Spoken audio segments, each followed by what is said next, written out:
Salut tout le monde, c'est Sneakit. Cette fois-ci, on va s'attaquer à un bilan lecture. Les habitués savent qu'en général, je dis 2-3 mots sur les mangas pendant mes achats. Mais ici, j'ai quand même lu quelques tomes où je trouve qu'il faut dire un peu plus que 2-3 mots. Donc je vais faire une vidéo consacrée. Voilà. Donc on va commencer avec la nouvelle sortie de Mobile Suit Gundam Unicorn. C'est ça. Donc, alors l'avantage évidemment, c'est qu'on a déjà du Gundam. Pour moi, qui ne suis pas un aficionados de la série, je connais Gundam Wing parce que j'ai vu l'animé il y a quand même déjà pas mal d'années maintenant, mais je n'ai jamais lu de manga Gundam. Vous allez voir, cette information peut être importante. Et donc, ça fait plaisir que maintenant Vega nous sort du Gundam à boire et à manger, puisqu'on avait déjà eu cette magnifique édition, Gundam Origin, donc maintenant on a les unicornes. Le point positif, évidemment, c'est que cette édition-là est beaucoup plus abordable. On n'a pas le côté cartonné, et donc on est à moitié prix. Hein, moitié prix. On est quand même sur du 16 €, mais c'est un beau bébé. Honnêtement, pour le prix, on n'est pas volé. Sachant que l'autre est quand même d'un niveau au-dessus, à mon avis, en termes d'histoire. Donc, ici, le problème, et ça c'est vraiment peut-être dû à mon inculture, c'est que c'est une suite. Si vous avez plus d'informations, mettez-le en commentaire, ça m'arrangerait. Mais ça fait écho à l'histoire qui se passe dans Origin. Ce qui est logique, puisqu'au Japon, on sort Origin, puis après on a sorti ça. Le problème, c'est que tout au long de ma lecture, j'ai eu l'impression de me faire spoiler. Je montre quand même quelques planches aussi, parce que ça vaut quand même le coup. Le travail est toujours bien, enfin, les illustrations ici. C'est quand même assez dingue. Mais le problème, c'est que voilà, on fait référence au premier manga, et rien que le début, on fait, voilà, alors il y avait la guerre. Donc attention, je vais essayer de ne pas spoiler. Hein, entre les colonies et la Terre, dès le début, on nous dit qui a gagné. On fait des références aux premières armures mobiles, les Aku. Il parle d'un personnage qui serait la réincarnation de Char. Donc si ma mémoire est bonne, Char, c'est un des personnages là-dedans. C'est celui qui, à la fin du tome, a l'air d'être le méchant, il me semble. Donc, je dois vous avouer que ça m'a quand même un peu frustré, et j'ai l'impression de passer à côté de quelque chose, et de ne pas pouvoir profiter de cette œuvre à sa juste saveur, et qu'elle me spoile en quelque sorte l'œuvre précédente. Donc moi, j'ai pris la décision d'arrêter la lecture de ça, donc j'ai terminé ce tome-là. Je pense que j'achèterai les autres, parce que je n'aime pas être dépassé, et puis les acheter Day One, ça permet d'avoir vraiment les meilleurs états possibles. Mais je ne lirai plus les unicornes tant que je n'aurai pas fini les origines. Maintenant, encore une fois, s'il y a un grand fan et un grand connaisseur de Gundam parmi vous, qui n'hésite pas à se manifester dans les commentaires, ça peut servir. Je sais que la timeline est très particulière. Ensuite, on va continuer avec les déceptions, dirions-nous, avec Kojiro du clan Fuma. Alors pareil, c'est un très très beau bébé qui coûte quand même les 32 €. Hop, avec la couverture alternative. Donc c'est vrai que niveau volume, on en a pour son pognon. On a évidemment de la page couleur, mais je vous rappelle quand même que pour 32 €, on a un Lone Wolf and Cub. Voilà, tac, tac. Ça, c'est le même prix. Alors l'épaisseur, on y est presque, mais jaquette de qualité, couverture en dur, signé. Non, ça se voit ici, les cachets. C'est absolument incomparable en termes d'offres et en termes de qualité. Mais passons, pourquoi pas, si le contenu est vraiment bien. Et ben c'est là que le bas blesse. Le problème, selon moi, c'est que Kurumada ne fait plus vraiment d'efforts. J'ai adoré Senseiya, je l'adore encore, c'est un de mes mangas de mon enfance et du cœur, mais en fait, dans ce manga-ci, j'ai l'impression de retrouver le côté négatif de Senseiya sans avoir le côté positif. Je vais m'expliquer. Ici, donc, on est sur une histoire de ninja. C'est une école qui, parce qu'il y a un souci avec l'école voisine, va recruter les ninjas du clan Fuma. Évidemment, vous l'aurez vu directement, on a des copier-coller des personnages de Senseiya, puisqu'on a Seyar, Shiryu, un petit show, surtout pour le côté non pas encore là, de yoga. En fait, il n'y a aucune inventivité. Les personnages, c'est déjà des défauts, ils se ressemblent absolument tous. Ils font les mêmes techniques. On a le gars qui manipule la glace, et il y en a un qui joue avec des plumes. Il fait la technique de la chaîne d'Andromède. Il pose les plumes sur le sol et fait « si tu rentres dans le cercle, tu vas prendre cher ». Donc, il n'y a aucune originalité là-dedans. Le héros, comme je l'ai dit, c'est complètement Seiya. C'est-à-dire que, et encore le Seiya que j'aime pas, parce qu'au tout début de Senseiya, le personnage est quand même un peu, de mon point de vue, horripilant.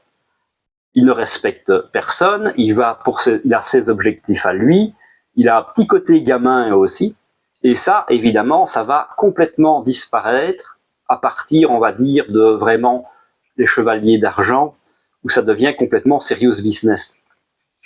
Et pour moi, c'était ça la force de Senseiya. C'est Seiya qui en prend plein la gueule, qui se relève encore et encore, parce qu'il est déterminé, ça lui permet de battre les chevaliers d'or, les chevaliers de Poséidon, et même des dieux. Et il y a vraiment tout ce côté esprit d'équipe, entraîne, sacrifice, et combat épique. Ici, il n'y a rien. Donc, le gars, on l'embauche, il y va, mais plus pour passer le temps qu'autre chose, il frime, il fait le malin, c'est pas les trucs que j'apprécie. Après, si vous êtes sensible à cet humour-là, pourquoi pas. Mais même le plot twist de base, où on fait, c'est une lutte entre deux écoles qui ont engagé des ninjas. Je m'attendais à avoir quelque chose scolaire, fondamentalement, puisque l'idée ici, du truc d'origine, c'est que avant on était super bon en sport, et maintenant on perd partout parce qu'il y a des mecs super badass dans l'école d'en face. Ok, pourquoi pas? Je m'attendais à avoir un truc humour, vie scolaire, peut-être un peu proche du collège Foufoufou, mais en version un peu plus sérieux Sam. Ah non, non, non, il s'étripe la gueule. Les ninjas rappliquent, ils sont 9 dans chaque camp, et ils se butent. Le côté scolaire, on n'en a rien à foutre. C'est juste, il y a des ninjas en face, on va les buter. Et ça bute à tour de bras. Alors ok, c'est un gros pavé, l'équivalent, on va dire, de 3 tomes, mais là, c'est une boucherie. Les gars, ils viennent, et les combats, c'est 3 pages. 3 pages de combat, pouf, t'es mort. Il y a lui, là, c'est lambda numéro 8, pan, assassiné dans le dos, voilà, c'est réglé. Alors, ok, tu veux rester sur tes 4 personnages principaux, pourquoi pas, mais c'est absolument mal amené. Ça va beaucoup trop vite, c'est mal fait. On s'attache à personne, et en plus, tous les personnages, et ça c'était déjà un problème des œuvres de Kurumada, se ressemblent, on ne sait pas qui est qui la plupart du temps. Est-ce que c'est gentil numéro 2, est-ce que c'est méchant numéro 4? On confond tout le monde, c'est insupportable. Au moins dans Senseiya, quand il était en armure, il n'y avait pas de débat. On voyait clairement qui était qui. Bref, grosse déception pour ma part. Je vais quand même continuer l'œuvre par respect pour voir jusqu'où ça va aller, puisqu'il y a 3 tomes, ce n'est pas non plus insurmontable. Mais voilà, je suis fort déçu, je m'attendais à autre chose. J'ai souvent dit que Kurumada avait baissé en qualité, en dessin et en inventivité. Encore une fois, pareil avec les Next Dimension, ce n'est que confirmé. Voilà, c'est triste de voir une idole déchoir de son piédestal, mais voilà, ou alors c'est peut-être moi qui ai perdu mon âme d'enfance. Mais honnêtement, ce n'est pas une œuvre que je vous recommande, surtout à ce prix-là. Et ensuite, autant dire qu'aussi un gros pavé comme ça, pour la lecture, c'est quand même pas ce qu'il y a de plus confortable. Donc voilà, si vous n'êtes pas un fan hardcore du bonhomme, passez votre chemin. Tiens, je vais passer sur celui-là. Ce mois-ci est sorti le tome 10 de l'Oxalis et l'or, c'est-à-dire ce manga-ci. Et c'est le dernier tome de la série, ce qui en général titille mon attention. Une série en 10 tomes, c'est plutôt chouette. Quelle ne fut pas ma surprise de découvrir que l'histoire de cette série, c'est du western. En effet, à travers le manga, c'est peut-être ce qui est le moins populaire. Des mangas sur le thème western, il y en a pratiquement jamais. Alors, on a évidemment l'excellent Steel Ball Run, qui est la 7e partie de JoJo, peut-être une des meilleures. On a Green Blood, qui était exceptionnel aussi, mais qui est introuvable, évidemment. Bon, c'est pas pour rien, c'est pas un thème qui a fait vendre, donc ça justifie peut-être qu'ils aient disparu. Mais c'est vraiment très très bon. Si vous êtes riche, allez-y. Et donc, on a ceci, qui est basé sur des faits historiques, et vous savez bien l'histoire, ça me plaît, qui parle de la ruée vers l'or.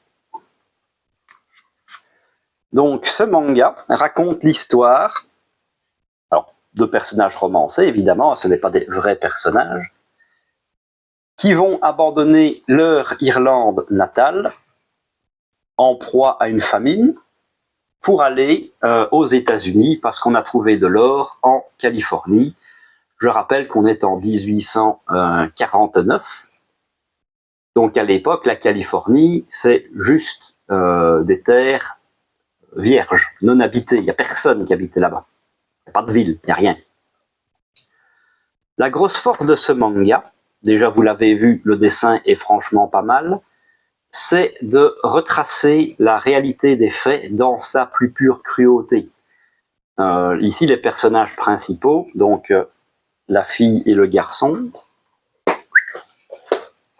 voilà, c'est vraiment des miséreux dans le plus pur stade possible. Donc, elle est issue d'une famille de propriétaires terriens qui a tout perdu. Et lui, alors c'est pas un couple, c'est ça aussi un peu l'originalité, c'est que c'est son valet qui lui est resté fidèle jusqu'à la mort, qui est plus proche d'un animal de compagnie, d'un gentil toutou, que d'un être humain. Elle a 14 ans, elle est à moitié crevée, puisque déjà elle a de faible constitution, elle est extrêmement maigre, lui-même a des marques sur le visage, ça se voit un petit peu ici, voilà, on voit qu'il a des traces sur le visage parce c'est le seul survivant de la variole, puisque ses parents à lui et à elle sont morts de la variole. Pour survivre, ils n'ont plus rien. Ils se nourrissent de soupe d'herbe. Alors, je ne sais pas si vous êtes au courant, mais l'herbe, c'est quand même très très pas comestible. Enfin, vous pouvez essayer, ça dépanne un petit peu, mais vous allez quand même très très vite crever. Donc, pour ça, ils essaient, avec leurs maigres économies qu'ils ont chopées, notamment en pillant des cadavres de gens qui n'ont pas survécu, c'est vous dire un peu l'état d'esprit. Ils vont sur un bateau, et pareil, sur le bateau, c'est vraiment la misère absolue. Il y a des poux, il y a des moisissures, il y a des tiques, il y a des gens qui meurent par-ci, par-là. Donc c'est extrêmement dur et touchant, et même arrivé aux États-Unis, c'est des Irlandais. Donc ils sont absolument discriminés. Les Américains les voient comme de la vermine, des gens qui viennent piquer leur travail, ils les détestent, ils les discriminent, c'est absolument insupportable. Et on voit des personnages historiques, comme Bill le Boucher, de Gang of New York. Si vous avez vu le film Gang of New York, par exemple, ça parle de ça. Donc c'est à la fois très intéressant, mais très dur, très profond dans les thèmes. Bon, c'est complètement un seinen, c'est pas pour les enfants.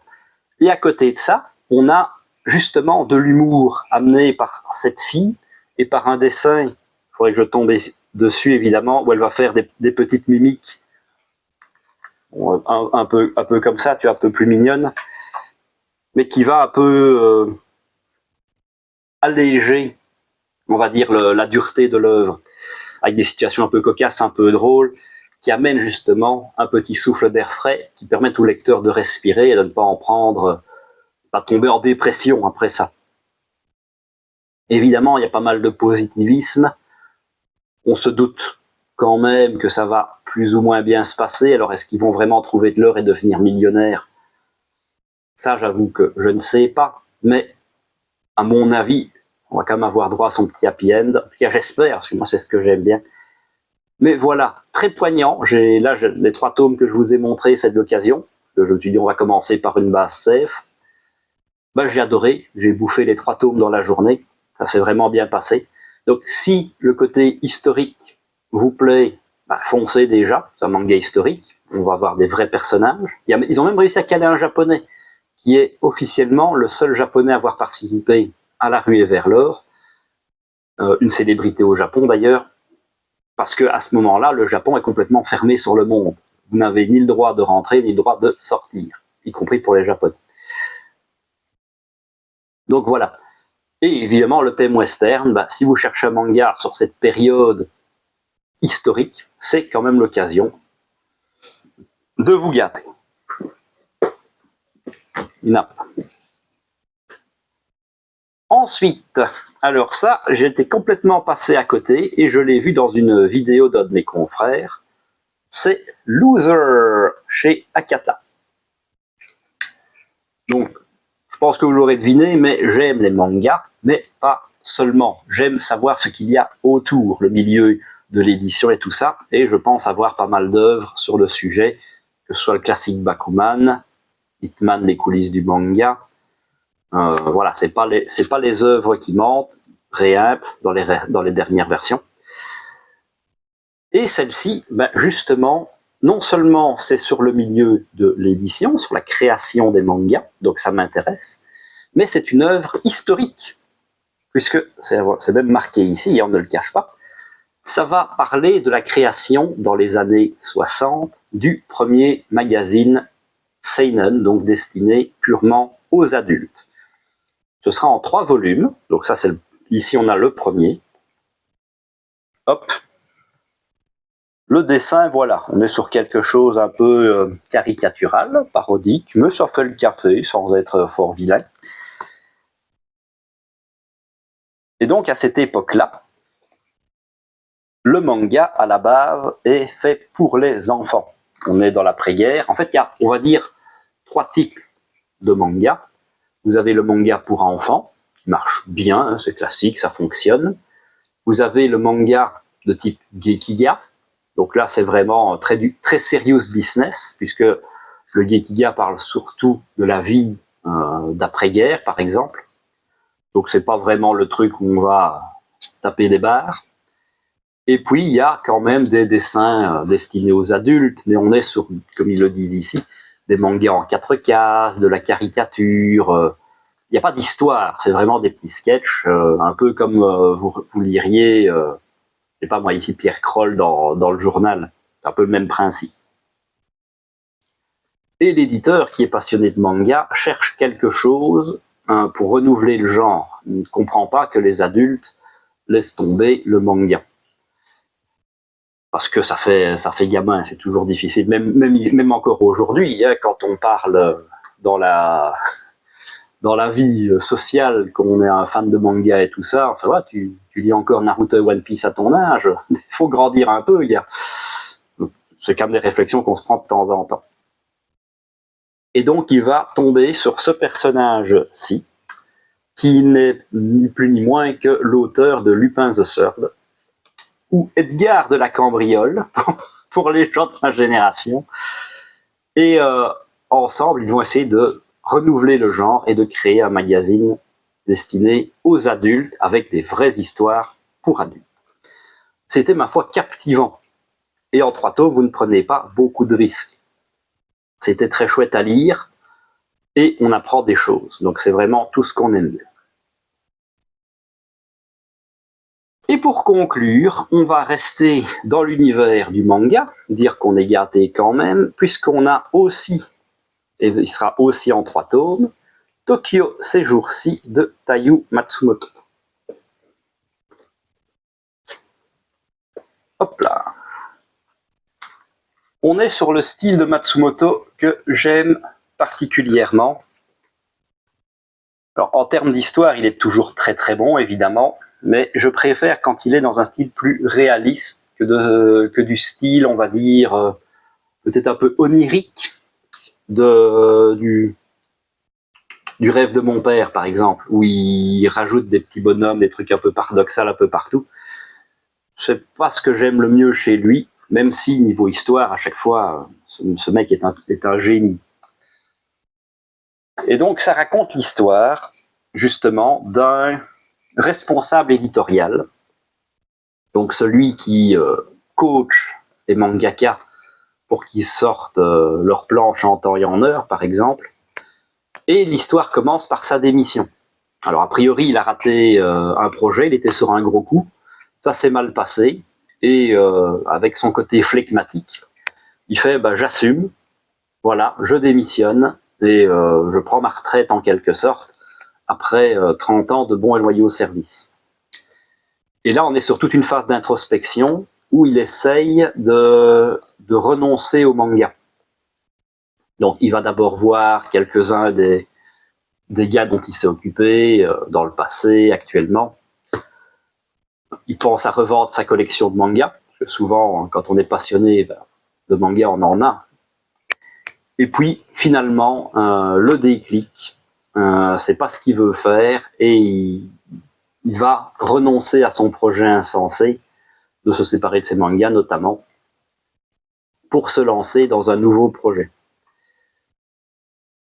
Encore une fois, c'est vraiment une œuvre avec des personnages fort bien écrits. C'est difficile de rendre gloire à l'œuvre de Taiyu Matsumoto, je pense que d'autres l'ont fait beaucoup mieux que moi. Mais si vous aimez le genre, en tout cas, c'est un inimitable.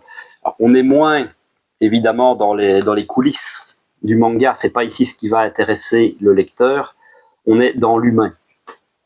On est dans l'humain avec des personnages qui ont tous un vécu, qui ont fait des choix dans la vie, qui ont changé, puisque ici c'est complètement pas du shonen, ce n'est pas des enfants qu'on va suivre, on est à 100 lieues d'un Bakuman,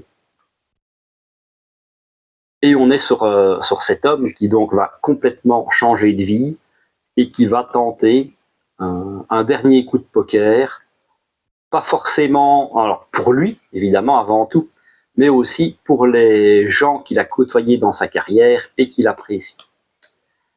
Voilà, donc, pareil, en 3 tomes, on va voir ce que ça va donner.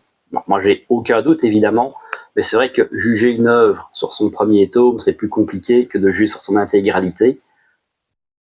Ça avance. C'est censé avancer vite, évidemment. Que ça avancera trop vite, ça on ne saura pas. En tout cas, j'ai très très hâte d'avoir la suite. C'est du grand Matsumoto. Voilà, j'espère que cette vidéo vous a plu. Normalement, ce ne sera pas trop long, mais que je vous ai quand même donné envie de lire ou pas telle ou telle œuvre. C'est vraiment des bonnes. Il y a beaucoup de très très bonnes lectures ici. Et je voulais prendre le temps de partager ça avec vous. Comme d'habitude, si ça vous a plu, n'hésitez pas à lâcher le petit pouce bleu, à vous abonner pour ne pas manquer les prochaines vidéos, et bien sûr à me donner votre avis dans les commentaires, c'est le plus important. Et moi je vous dis à la prochaine!